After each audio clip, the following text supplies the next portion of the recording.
things that I'd love for you and I to have a conversation about is, what are you hearing from parents and families about the issue of screen time these days?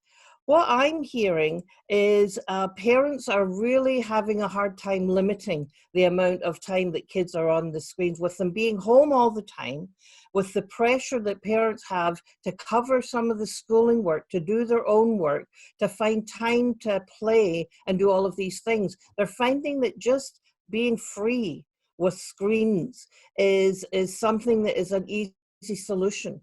And I have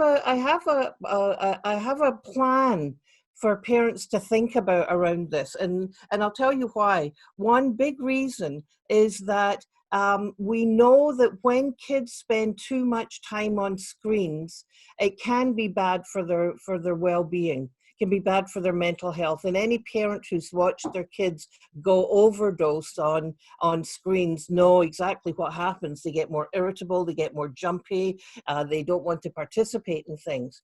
So I would suggest to parents that they have a sit down with their kids and they say, all right, so here we are, we're in a new pattern of living together in this way these days because of COVID. And so I think that we should talk about how much screen time is reasonable for you to be involved with, but also for your dad, my partner, and I, whoever is the significant adults in the house. We also need to have a plan. And so here we're going to develop a routine. We get up in the morning, we have our breakfast together as a check-in. How are things going? What's the plan for the day? And we set off blocks of time where we're going to have activities together. We're going to have activities on our own so we can recharge. We'll have screen time allowed at this time, and let's see how that works out. And we're going to revisit it at least once every few days to see, is it working? So that's something I've been thinking a lot about, Anne, and I wonder about you. What are you hearing, and what do you kind of think that people should be thinking about? Yeah, I am hearing a lot about screen time from parents right now. I think people are feeling extraordinarily challenged for all the reasons you talked about. One parent said to me, for the past 5 years, I've been hearing about how screen time is a terrible thing. And now everybody's telling me to do all these video chat calls and so on. So how do I make sense of this? And I think that one of the most helpful things I've heard about screen time in recent years is about looking at the kind of activity that's happening and distinguishing between that. So maybe video chat is very different, or text messaging your best friend is very different than endlessly scrolling through news feeds or spending a lot of time on social media. So really, I loved what you said, Jean, about getting the kids involved in figuring out this, because this is a family problem. This is something everybody has to sort of like work on together, and having the kids really notice, how do you feel after you've spent an hour doing this activity versus that activity? And what do you notice in your body? How do you want to feel? And what is that telling you really need to think of in terms of limits on screen time? I think we also have to acknowledge that, in a perfect world at a normal time, we would probably be a little more rigid about what screen time looks like in our families, but this is not an ordinary time. And I feel like a lot of parents and kids are just treading water, trying to keep their heads above water. And so we want technology to be a tool, but we don't want it to be like the dominating force in people's lives, because as you said right at the get-go, Jean, that is not healthy. It does not make us happy. And it's not really what we want to take with us from this time, I don't think.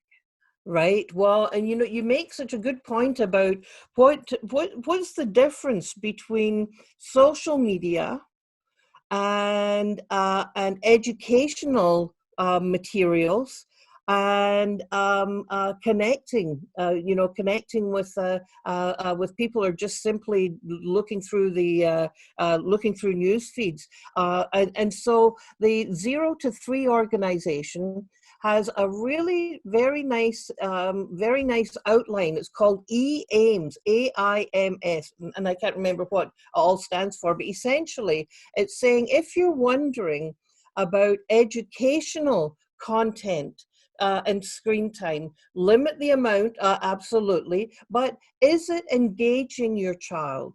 Is it something that you can sit along with them? Is it deepening their learning?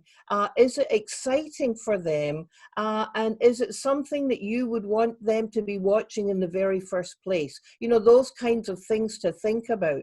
So there's educational exposure. And now we're asking our kids in some school boards to come on screens and do educational work. I think what's important to keep in mind is that the social media research is quite different from the screen time doing schoolwork media.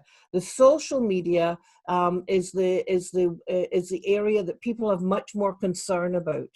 That there's fear of missing out, that you're seeing these, you see on these families have got this perfect schedule up, and they're doing volcano experiments in the morning and making muffins in the afternoon, and then they've invented their own snuggle room altogether to read all perfectly.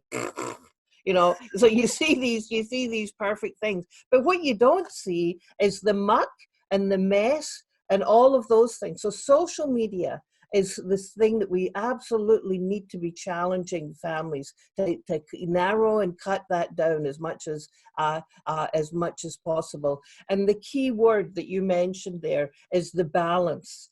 Because what the pediatric societies are concerned about is, what are you not doing because you're spending so much time in front of a screen? So if you're in front of the screen, you're not outside playing. If you're in front of the screen, you're not exercising as an adult. If you're in front of the screen, you're not reading to your child or reading yourself. So think about creating balance. And the American Academy of Pediatrics has a lovely family media use plan that you can look up. And it says, here's the hours of the day we're awake, and how are we going to spend these hours, breaking them down with recreation and all of those things. So some good advice out there, hard to follow. Yes, I think that's great advice. And I think just one final little thing I would add is, even for the parents, you know, we want to reach out to other people. We want to connect during this time, but maybe notice in yourself, does this Facebook group make you feel guilty and inadequate? Versus maybe this other text message conversation with your nearest and dearest, maybe that's uplifting. So let's really put the social in the technology and not just settle for something that pretends to be social, but maybe actually leaves us feeling lonelier and more disconnected than ever before. Yes, absolutely. And you know, the key message that I'm taking from this is that we can be socially distant, but emotionally connected. And media is a fabulous way for that emotional connectivity. Great. Physical distance, emotional connect. Love it.